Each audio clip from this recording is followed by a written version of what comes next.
Presentation from Liz Boyer, the Climate Action Coordinator at the City of St. Paul, to discuss the climate plan and utility franchise agreements. So welcome, Liz, and thank you for being here. Thank you for inviting me, and I just have to say, you don't have to come to a district council meeting to talk to me. My contact information is plastered all over the city's website, and I am happy to have coffee or lunch or Zoom meeting anytime.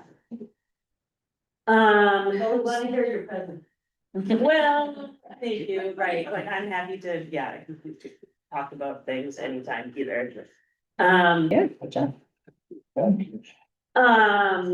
Yeah, so I don't have any slides or anything, because we only have 30 minutes, and so I thought I would give just a real brief overview of where we're at with the climate action and resilience plan, and then kind of a brief like what our franchise fee is and sort of where we're at in that stage of the process too, and then I want to just hear what you all want to ask about, or if you have questions or if you have thoughts to share. So I'll talk just a little bit and then I want to hear it from everyone.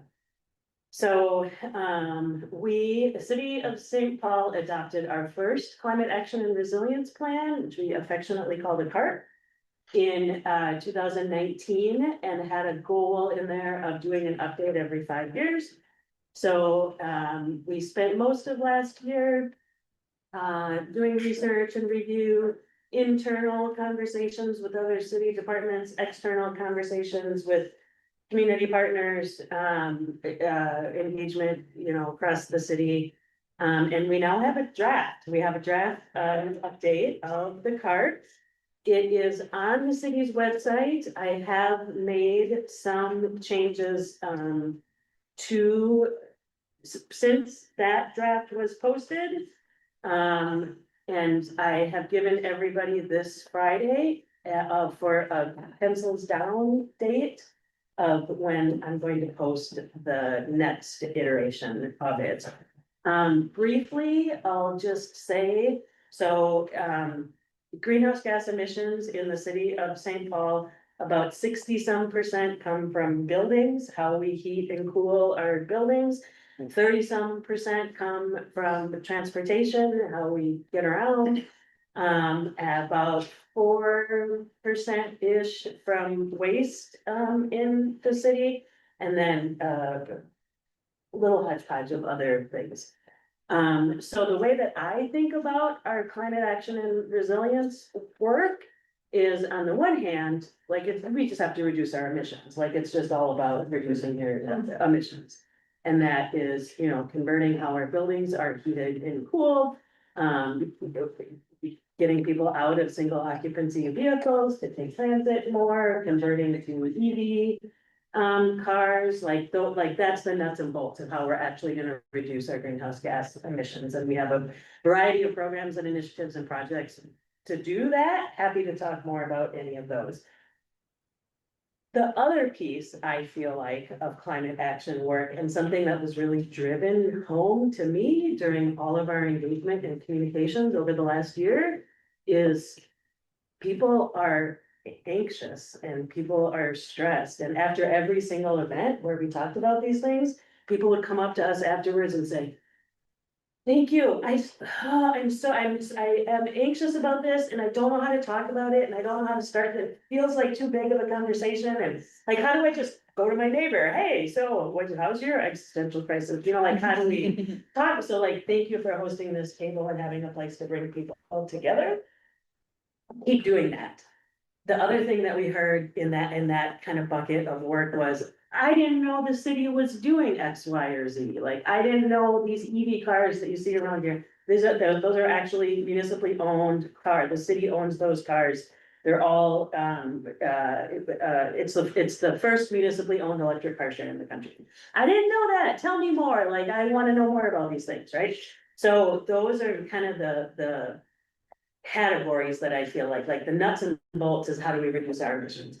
And the other side of it is, what's the human side? Like, how do we live through this time and space? Because this is going to be our life's work, And I feel like another piece of that too is the resiliency piece, that like, how do we help people to be prepared to adapt. And mitigate the changes that are coming our way. So we originally thought that it would just be kind of like, we would just do some updates to the plan. But then the farther that we got into it, there's whole sections that we don't really have, we kind of realized. The city actually 100% controls very little of what happens in the city borders. Most of the things that we are able to do are through partnerships and influencing other entities and organizations' decisions. So we really wanted to be intentional in the update about, we didn't want to get input from people saying, we need more transit lines. Yes, we do, and then we go off and write our plan. The city actually doesn't operate transit lines, so we need to work with Metro Transit to do that, so we wanted to be intentional about that. Through that, we realized we actually we didn't have partnerships and implementation section in the last draft, so we added that section. We had just kind of like a general resilience section. We wanted to be more specific, so we now have a nature-based solutions section as well. You can see the draft that's there, and I'm happy to talk about it in more detail with anybody, anytime. We intended to bring it up for adoption last fall, and then after the mayoral election, we decided to wait to give incoming mayor her a chance to weigh in and see if they had any changes that they wanted made. So they have signed off on the current draft. We went to city council a couple of weeks ago and gave a overview, and they were largely supportive. So now we're working on finishing up and bringing it to council within the next month or 6 weeks, probably. There'll be a public hearing, there'll be, conversations and discussions, so. Happy to take feedback, though, still up till this point, so that's briefly CART update. The other thing that I know you all have been talking about and have questions about is the franchise agreement. So, big picture, because I knew maybe 1% of this 6 months ago, so here's a little bit of what I have learned over the last 6 months. All cities have to have franchise agreements with utilities. We have one with Comcast. In Minneapolis, they have a franchise agreement with CenterPoint for gas and Excel for electricity. In St. Paul, Excel does our gas and our electricity. So we have an electric franchise and a gas franchise agreement. And traditionally, these franchise agreements just give these entities permission to operate in the city right away, permission to put their infrastructure in, that they need to provide the services that their customers pay to provide in the city right now. Somewhere along the way, St. Paul's franchise agreement got complicated. Apparently, like all of the franchise agreements across the state is like 20 pages long, and St. Paul's is like 18 of the 20 pages. For whatever reason, it was really complicated. It was originally a 10-year agreement, and then they extended it without any changes for 10 years. So we essentially have had the same agreement for over 20 years now with Excel, and saw this as a chance to simplify. Well, I can talk about a couple of things that were our goals going into the franchise negotiations. So the city, as a part of our charter, we are required to charge a franchise fee of at least 5%. It's in our charter that for any entities that have these work in the right of way, we have to charge a franchise fee. That, and knowing that it was complicated, it was very complicated. Also, at some point in the 70s, a state legislator passed a law that the city of St. Paul would only charge franchise fees 6 months out of the year. Only city in the state. Nobody knows why or remembers why. It doesn't make sense to anybody why that ever would have been. So last year, we got the legislature to withdraw that requirement. We deleted the reference to it in our ordinances. But instead of going across the whole year, we only added 2 months for this year, because we just weren't sure what the implications were gonna be, so that was like a temporary, knowing that we were going into this franchise agreement negotiations this year. So, our overall goals, is keeping an eye on that, our overall goals for this franchise agreement, negotiation are to simplify. To simplify. We are worried that adding more months to the franchise fees, that the city charges Excel the franchise fee. Excel passes that on, you'll see it on your bill. Excel passes it on directly. So whatever we charge, Excel doesn't, it gets passed on to folks. So it essentially is a tax. And we're aware of that. Our city council members are aware of that too. So we, are concerned and don't want this to add to the burden of folks, particularly energy burden folks. Energy burden is, people who pay, depending on the definition that you use, more than 4% or 6% of their income in energy costs are considered energy burdens. So we're trying to simplify, we're trying to figure out a way to make sure that adding the franchise fee to all 12 months instead of 6 months doesn't unduly burden any one rate class or any one group. We're particularly concerned about energy burden customers, community members already. So those are two high-level goals that we have going into it. The third is these agreements have typically been very like contractual. This is what we're allowing you access to this right away, and we're paying you this percentage, right? When Minneapolis just renegotiated their franchise agreements last year. And what they did is they added a memorandum of understanding alongside the franchise agreement. That talked about things a little outside of this super specific, more transactional piece. That's what's in the franchise agreement. So, we are trying to do a similar thing. Modeled our first MOU kind of iteration that we're putting to Excel off of Minneapolis's, which is passed and adopted and online, so you can see what that is. It essentially says, Excel commits to reducing their emissions by this much, which is their goals that they already have, so we're just kind of making them reiterate them. Talking about some data provisions, providing us data regularly and in a usable format, which isn't always the case with Excel. And some level of commitment to helping us to implement our climate action and resilience plan that is just about to be adopted as well. So that kind of high level is that goes alongside the franchise agreement is. I have one more sentence.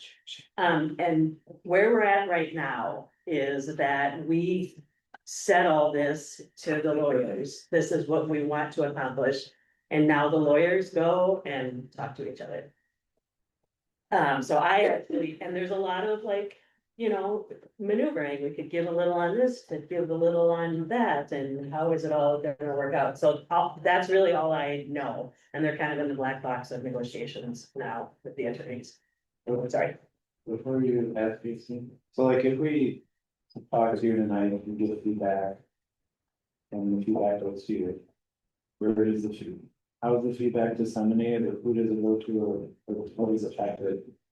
By what we're telling you? Excellent question. So, the climate work at the city, here's how climate work at the city of St. Paul is structured. Sorry, I'll be super quick. I just want you to know that you're talking to the right person. So, under Mayor Carter's administration, Mayor Carter had a chief resilience officer, Russ Stark, many of you probably knew, in the mayor's office, and he was a political appointee. But he really kind of functioned as a de facto department director. And instead of building out a separate climate office, many cities of our size have a climate office or sustainability office, resilience office. Plus, Russ really took the approach of instead embedding people in the departments where the work is happening. So we have someone in Public Works who manages the EV car share program. We have a couple in PED who manage energy building efficiency programs. We have one person in OFS who manages the city's owned and operated buildings like this one and Como more broadly. And then me. And my position was created to be like the staff counterpart to Russ's political appointee. Now Mayor Herr is here and she has decided not to retain the chief resilience officer position. They instead have a totally different staffing model. She has 4 assistant mayors. And one of the assistant mayors is Nick Stumo-Langer, and it's housing, economic vitality and infrastructure is what he's the assistant mayor of. And climate falls under that in Mayor Herr's administration. He also is liaison to like Public Works and PED and DSI and a bunch of other stuff, so he clearly can't be like an FTE for climate like Russ was. And they're acknowledging that, and they're saying, you know, climate is important to us, we're organizing differently, we're structuring differently. So it has been me that take over everything from like to make sure what Russ was doing that had to keep going forward. I'm really trying to keep that going forward. What I was doing, I am the main person on the climate plan. So like I can make changes right here. It has to go eventually to council, of course, but I'm the one who's incorporating those changes.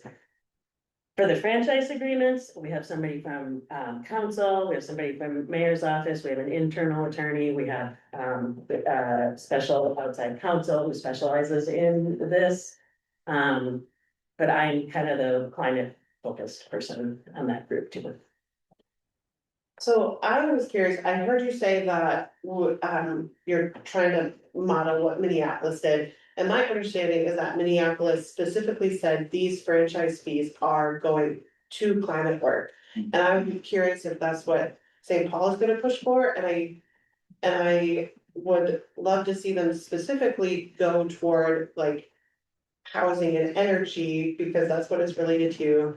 And with that, I'm curious if there's a way to push Excel to provide energy in non-gas form. If Yeah. there's a way that we can have that be a part of our agreement, that that's what our goals are as well.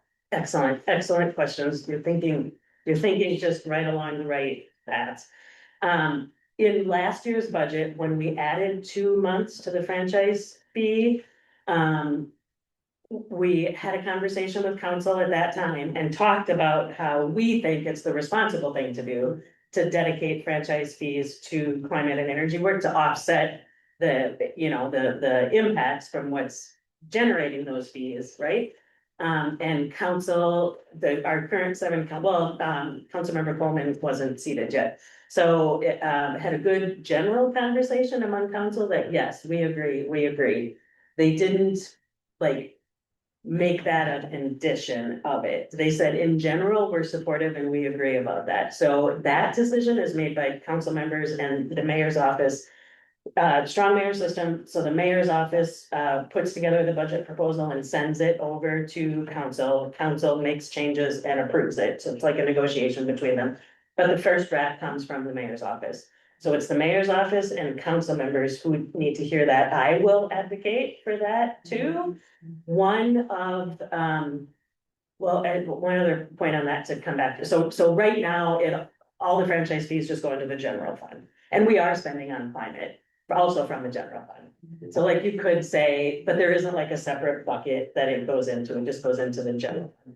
One, in fact, action number 1 in our, one other side note about our climate action and resilience plan update, we have a piece of it is 25 high priority action items. Because you have 150 actions, you really have any. So we have our 25 high priority action items. So the first one is grow the city's budget for climate funding. We put in there a target of 1% per year, which would be about $8.8 million. We think we're probably close to that already, depending on how you define climate spending. For example, putting geothermal in at Como, geothermal in at Hamlin, solar on buildings, like if you consider. The parts of construction projects that we do that are, emissions offsetting, if you consider that climate spending. Yeah, we're beyond that. If you consider it like Power of Home and Healthy Homes are programs to help weatherize homes of low income residents of the city of St. Paul. We have $300,000 dedicated to that this year. Not enough. But it would be really cool to have a lot more than that Yeah. in Power of Home. So, yeah, and it was, you had a second question. Oh, it was about the, can we have in that agreement with Excel that energy provided in ways other than gas? Excel has committed to having, emission-free electricity by 2040. They've said that all of their electricity would be from clean energy sources, and they're basically on track to do that. From the gas side, that's of course the harder side. The Public Utilities Commission has directed them through something called the NGIA, Natural Gas Innovation Act. I'm looking at it, but we need to, and that's right, Right. Natural Gas Innovation Act. And in that, they directed Excel to do a geothermal pilot project and to do a couple other things that are like baby steps to how can Excel get off of the gas to. So we can't really, in our franchise agreement, in the MOU, we can say, help us to meet these goals, help me move towards your goals. Well, that's a squirrel for the. There's a question online here. I was just. So it mentions that some of these things Yep. are duplicating state oversight and why, I guess. Yep, I'm reading through all of them. The DOE puts the city, yeah, overall, but there are individual households that are well above 2%, and by census block, actually. Weatherization is a state program. So our program, our Power of Home, I'll just do that one first. Power of Home and Healthy Homes, one thing that we are finding is that, you have, CEE is a provider that will go in and do weatherization. You can't, so oftentimes there are repairs that have to be done before that weatherization can be done. If you have old knob and tube wiring, you can't put insulation in those walls. You have to update your electrical wiring first. And the state programs don't, they're just like, well, call us when you have that. Maybe we'll still have funding, maybe we won't. So the Power of Home program helps with that. We call it pre-weatherization program. Or leaky roofs, for instance, Right, You don't want right, insulated, right. you've got a leaky roof. Right. So it's not duplication, they work in parallel. Parallel, 100%, absolutely. So, and the other, Excel is a regulated monopoly in the city of St. Paul. So they can be cooperative or challenging, and they can pretty much still operate how they are either way, right? So, it's not so much a duplication as trying to have another, yes, Excel, this is your goal that you have set other places. And we also have this understanding for the city. It's just like another kind of point to go back to them and say, we think you should try harder. And then what was the last one? Is district energy. Geothermal, so district energy is separate from Excel, they're their own utility, so district energy, downtown St. Paul. Visionary, if you don't know, Google district energy and read up about it, because it's visionary, and we have it here, and it was created in the 70s as a result of the oil and gas prices then. About 80% of downtown St. Paul is on the district energy system, which is, steam for heating and cooling. We currently have a grant with Minnesota Pollution Control Agency to do a feasibility study for adding geothermal at a district energy serviced public housing site right now, Mount Airy Homes, that is due for an upgrade already. So if they have to go in there and upgrade this, it would be a really great time to add geothermal. And that would further decarbonize district energy. We actually have a plan That we were this close to getting funding for from the EPA before it all got yanked anyway, but, the Metro, maybe you all know about this. I love this story. I'm just gonna tell it real quick. Metro, Met Council operates a wastewater treatment facility about a mile downriver from downtown St. Paul. And they, have a variety of sources of heat that come from this. Right now, it either is just emitted or it goes into the water in treated effluent, goes into the river at about 20 degrees higher than the river is otherwise.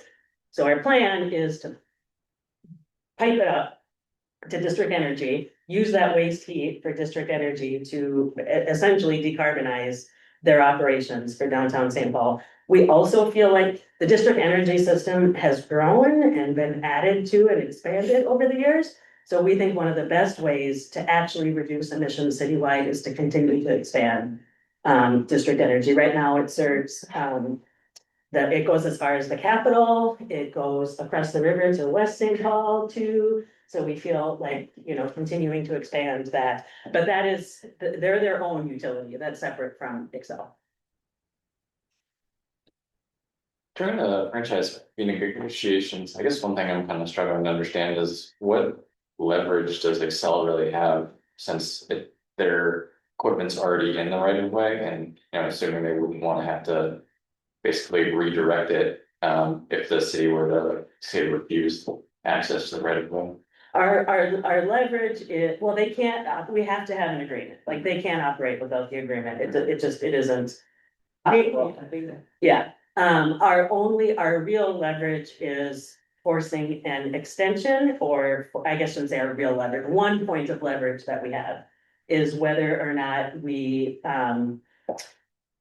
say, oh, time is running out, I guess we have to agree to what you're saying, Excel, because time is running out. Or do we say, you know what, we're okay doing a 6-month extension on our current, and if you know, if we need more time to negotiate, we need more time to negotiate, and that's a drop in the bucket, you know, a 6 months extension compared to having the agreement, you know, an agreement that better meets the goals that we're looking for, for 10 years. But they can't operate without a signed agreement, like they just, I don't know what would happen. The world would implode. I mean, they can't. There has to be an agreement. So wouldn't that put the leverage more in the city's hands as opposed to Excel's hands? I mean, we also don't want people to be without power, right? I mean, I feel like it's mutually assured destruction, really kind of by it. Yeah. We don't have an alternate power company bidding for it or anything. Right.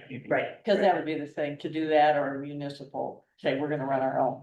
That is one thing, it's, there is a non-exclusivity clause in there, which I think gets to one of the questions that you had, Claire, right?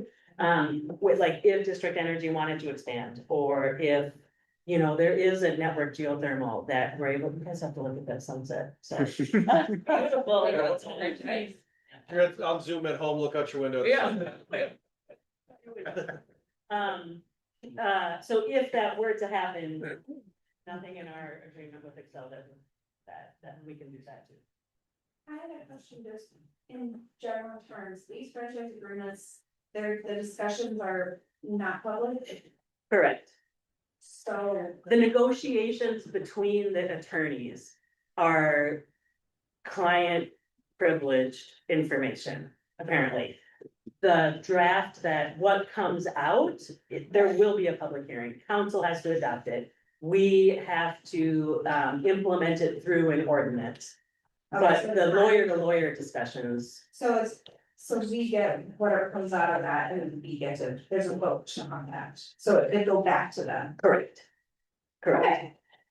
And noted in the chat that the assigned service territories in Minnesota, the public utility. There are assigned service territories in Minnesota, and the PUC would have to approve any change to the service territory. And also, so the Public Utilities Commission is who governs these agreements in the state of Minnesota.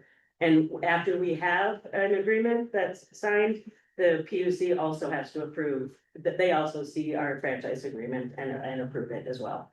And the PUC. And there is another central energy system off of Energy Park Drive too. Yep, Oh, there is another one there. To say that. Does that operate similarly to the? It does. District energy? I don't know as much about that one, but yeah. I don't know, having known Bonitas for a couple of years, my understanding is that like. The reason that from the Mitos perspective, my perspective as a Mitos member is that a big reason why the couple months were added was because the Mitos pushed forward. And it wasn't in writing, but there was an understanding that would be devoted to climate change. So in simplifying the agreement, like what assurances do we have that some of that franchise fee money, which is coming from the corporation polluting, is actually gonna go toward climate change? 100%. First of all, what I can say is Unidos and your advocacy and your influencing and your organizing is hugely important. And you are heard in a way that not all other organizations in the city are. So keep it up. Keep it up. I am serious. I believe it, but the franchise fund money didn't go toward climate. Well, it did, yeah, correct. So what a council member would say, if a council member was here, what they would say is. We had an estimate for, I don't remember the amount, that we were going to get from that extra month. And yes, it went into the general fund. Also, out of the general fund in the budget was $300,000 for power of home. Part of my position, part of the position who manages the Power of Home program. Some money went to like they would say, it did, there just isn't a climate line item in the budget. And I would say, like, I would say that's largely accurate, and we can do more. Yeah. Yeah. My turn. Yeah, just to follow up on that, just to get the numbers, so the franchise fee from Excel, both electricity and gas, it's in the high 20 millions, right? Is it 27, 28 million this year? This is another thing, yeah, I should say too, another one of our objectives is to not lose any revenue, Yeah. but not substantially increase. So So what- we wanna cut, so it's between 20 and 22 million per Oh, year. it's down, because it was 23 several years ago, I think. But anyway. And this is the other thing, it's dependent on energy usage, it's dependent on the weather of that year, yeah. So it's 22 million, just to follow up on Jacob's point, and you mentioned 8 million. Yep. Going to climate, and if it's up at 2022, we have some ways to go to get, yeah. And sorry, just the other thing that I would Yeah. say about that is that has nothing to do with our agreement with Excel. That's entirely a budgeting conversation. Excel doesn't care what we do with the money. So we don't have to worry about agitating for that during the agreement conversation. That's during the budgeting conversation, which is starting now. That's a good point. And Yeah. just to say, Liz, you told me about this, and I listened to the webinar this morning. In the state. MPCA just put out a study that says, for every dollar spent now on climate mitigation or to prevent emissions, either one saves $12 to $15 going forward. Down the road. So we're gonna be spending, this is at the state level, is gonna be spending hugely, so. It's an Makes sense. investment, it's an Yeah. investment, and I feel too, like, this is, like, we put forward our budget proposals. Mayor's office decides what to put in the budget or not to put in the budget. Council decides what to change or approve and not approve, and we're called in for questions. But it's like that initial making the case that I do, Mhm. and then. Keep it up. Yeah. Yeah. Is the mayor behind this? Last question. What do you think? I don't. It's early days. It's early days for Mayor, and they are they've got a lot thrown at them. Yes, in these they have. Couple of months. Yeah. Sorry, I know we're at time. I think, yeah, we're pushing up on schedule a lot of time. I know Unidos has continuing meeting on another site. But, And anybody, yeah. sorry, okay. Well, they gotta stay here for at least some.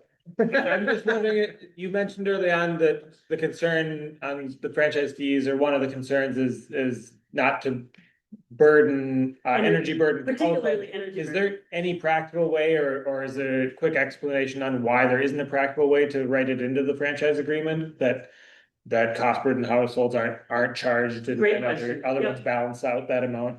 What Excel would say, this is not like, I'm not sharing privileged information, I mean, I feel like what Excel would say is they don't have income data from their customers.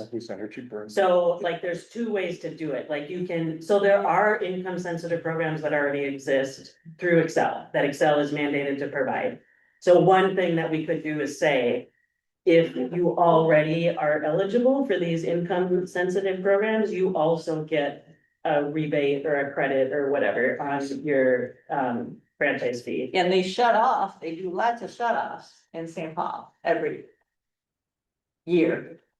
And so they know that those people are having a hard time.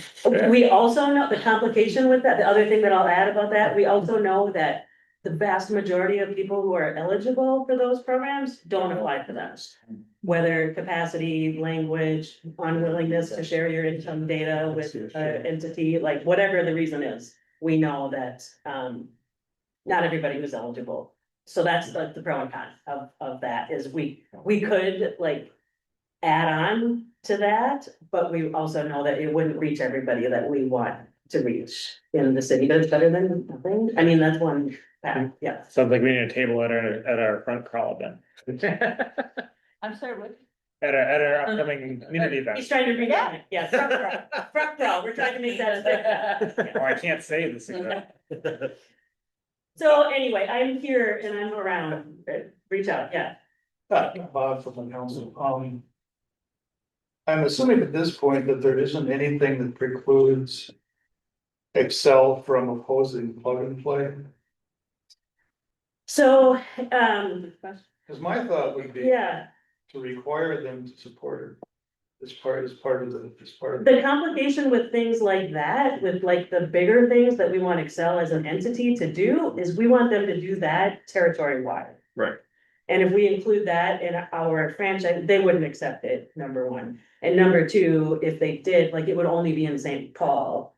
And we would have limited leverage. The plug and play thing is fascinating. And I can't pretend to understand the details of it, but I think it's, Okay. I shouldn't talk on it, because I don't. Plug and play is, they call them balcony solar panels, like in other parts of the world, they're doing a lot of this. Where you can get a solar panel that literally, yeah, like you put on your balcony if you live in an apartment, and you just plug it in to your regular outlet. And, because part of the complication with, well, not the complication, the way that solar works is you have to be connected to the network. So Excel has to know that there is like a way for them to take the power generated by the solar when it's generating more than you need in your house and go into the grid. And come back and like safely operate back and forth. But if that's their argument, I think, I think that it's a great thing. I mean, generally, those are small and you're not gonna generate generate more, that to the yeah. grid. So this is So what, I don't know what, If they are arguing that, I think that's disingenuous. I haven't heard that being Yeah. argued. There's other state regulations that limit Yeah. people being able to do that, and they just passed some stuff last year that made it Yes, harder in for. Colorado, did Yeah. Colorado some other state just has something, huh? Utah, that I know people are feeling like might be a model here. Yeah. Yeah. because that just seems like, if they're actually committed to, getting this goal Yep, of, being pollution free. Whether they're supplying power or not, it's helping them. They're also in the business of making money. we know. Yeah, That we get, but I mean, it's, we're always in the situation where, well, they've got a right to make money and, I don't wanna make them fatty and so on. Yeah. I don't know. yeah, no, I agree. I had a question too, but it's kind of separate from this conversation. But I'm curious about how your work supports other entities in the city that are doing this work on their own. So for example, McAllister is trying to put in a big geothermal plant in one of their new buildings to make their place more climate neutral. St. Thomas has the microgrid, which is really innovative. So I'm just curious about how your role in the city helps other private entities or other private people in the city that are kind of doing this work on their own, and how do you sort of see your work? So, Related to a quick anecdote to illustrate that question. So McAllister is doing that project. St. Paul Public School building next door in Hidden River is, doing a geothermal for their, remodel too. So, and, you know, it was like, oh gosh, it's too bad they didn't connect, because that could have been a network system, but whatever, at least there's two geothermals, that's okay. If you know Grand Avenue at all, one house down is the Friends School, the Quaker school right there. We got a phone call, sometime after both of those projects were started, saying like, you know, where is geothermal on our block, and we're excited about it, and we need a new HVAC system in our like house building here. So we had someone come out to give us an estimate, and they actually said that the Hidden Rivers wells are too close to our property line, that it's not feasible for us to have that here. So who made the decision? For who gets to do, and we're like, that's a really great question, and this is gonna keep happening, like as more entities want to do individual wells. So this, you know, right now, we see our role as like, as a connector. And making sure that the people who should be talking to each other are talking to each other. Couldn't do that without Unidos and the other advocacy organizations that see that as their role too. Number one. Number two, we're trying to, so cities in Germany have to do a thermal energy plan, they call them. Which basically looks citywide at all these different sources of heat sinks and heat producers. Every city has to do it.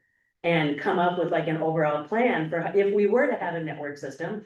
Oh, and we're redoing this street, could we put the pipes in when we're doing the street? And is there a contributor here and a sink over here?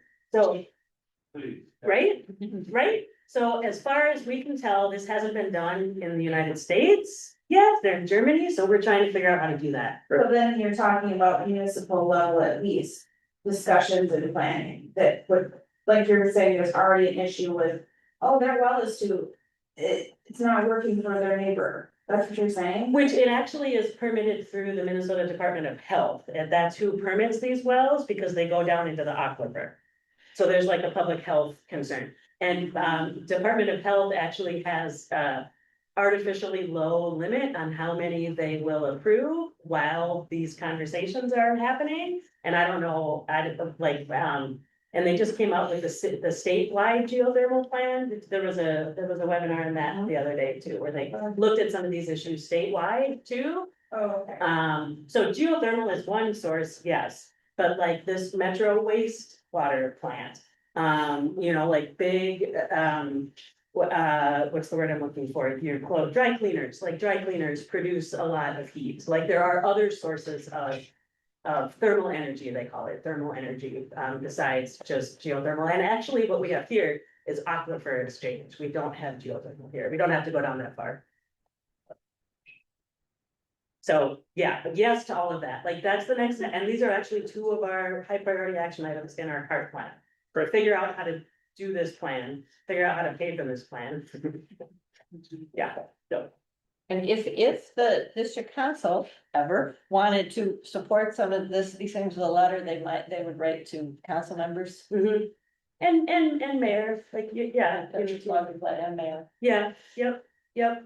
And Unidos has regular, and I am in those regular meetings, but we're happy to bring in mayor and other folks too. So. And we did pass at a recent meeting, a letter to request expansion of EV network into Como Yeah. further too, so. We didn't even talk about that, yeah. You do those things. Took me to work today, got a presentation about that a couple weeks ago, so I've been 2 days a week. You know, yeah. For our friends at Unidos, tell us timely times to do things or reminders to do things like. Yeah. And like when the plan comes out and when there's pressure points for the franchise agreement and things like that, I can let you know what those are. Yeah. And just to give Sheva credit, you guys all know you were on the advisory committee for. Yes. For the action plan. Yep. Thank you Thanks for for the your credit. time on that. Thank you. All right. The sun is here. But yeah, you don't have to.